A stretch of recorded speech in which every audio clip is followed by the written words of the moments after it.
Welcome to 108 news Telugu బులెటిన్ల ముందుగా headlines. మహారాష్ట్రలో కాంగ్రెస్ ఘోర పరాజయానికి ఐదుగురే కారణమా? కాంగ్రెస్లో గుసగుసలు.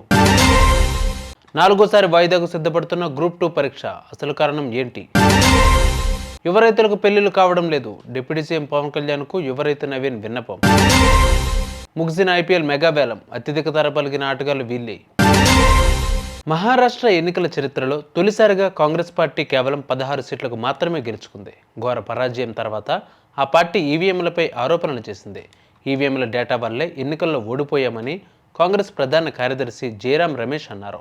జయరాం ప్రకటనతో పాటు మహారాష్ట్రలో కాంగ్రెస్ ఓటమికి కారణాలు ఏవైనా కావచ్చు, కానీ ఆ ఓటమికి ప్రధానంగా ఐదుగురు నేతలే కారణమంటున్నారు పార్టీ వర్గాలు.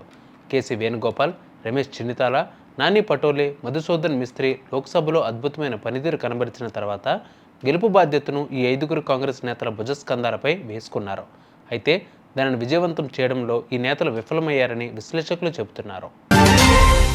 డిసెంబర్ 15-16న గ్రూప్ 2 పరీక్షలు ఉండగా ఆర్ఆర్బీ జూనియర్ ఇంజనీర్ పోస్టుల భర్తీకి నిర్వహించనున్న పరీక్ష డిసెంబర్ 16న జరగనుంది. గ్రూప్ 2కు హాజరయ్యే అభ్యర్థుల్లో కొందరు ఆర్ఆర్బీ జేఈ పోస్టులకు కూడా దరఖాస్తు చేసుకున్నారు. దీనితో ఈ రెండు పరీక్షలకు సన్నద్ధమవుతున్న వారు ఏదో ఒక పరీక్షను వదులుకోవాల్సిన పరిస్థితి నెలకొంది.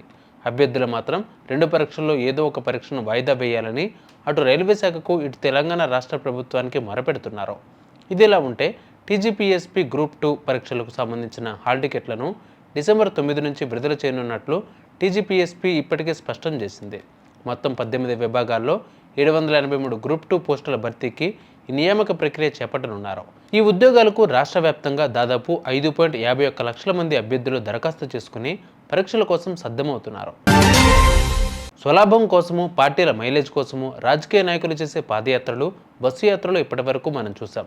కొందరు తమ అభిమాన తారలను కలిసేందుకు చేసే సైకిల్ యాత్ర, బైక్ యాత్రలు కూడా చూసాం. కానీ ఎద్దుల బండిపై యాత్ర మీరు ఎప్పుడైనా చూసారా? శ్రీ సత్యసాయి జిల్లా పరిగి మండలం శాసనకోటకు చెందిన యువరైతు నవీన్ ఎద్దుల బండిపై యాత్ర చేపట్టాడు.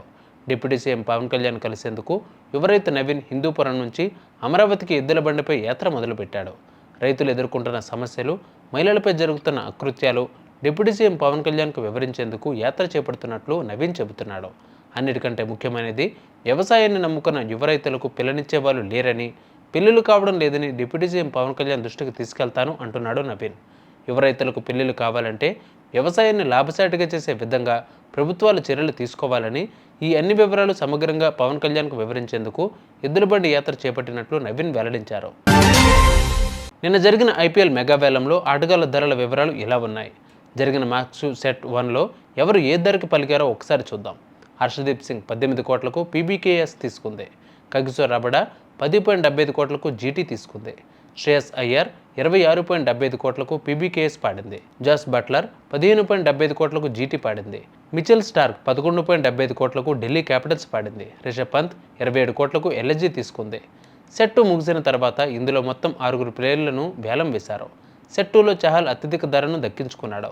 మొహమ్మద్ షమి 10 కోట్లకు ఎస్ఆర్హెచ్ తీసుకోగా డేవిడ్ మిల్లర్ను 7.50 కోట్లకు ఎల్ఎస్జీ పాడింది. యుజ్వేంద్ర చాహల్ను 18 కోట్లకు పీబీకేఎస్ పాడగా మహమ్మద్ సిరాజ్ను 12.25 కోట్లకు జీటీ తీసుకుంది. లియామ్ లివింగ్స్టోన్ 8.75 కోట్లకు ఆర్సీబీ పాడగా కేఎల్ రాహుల్ను 14 కోట్లకు ఢిల్లీ క్యాపిటల్స్ తీసుకుంది.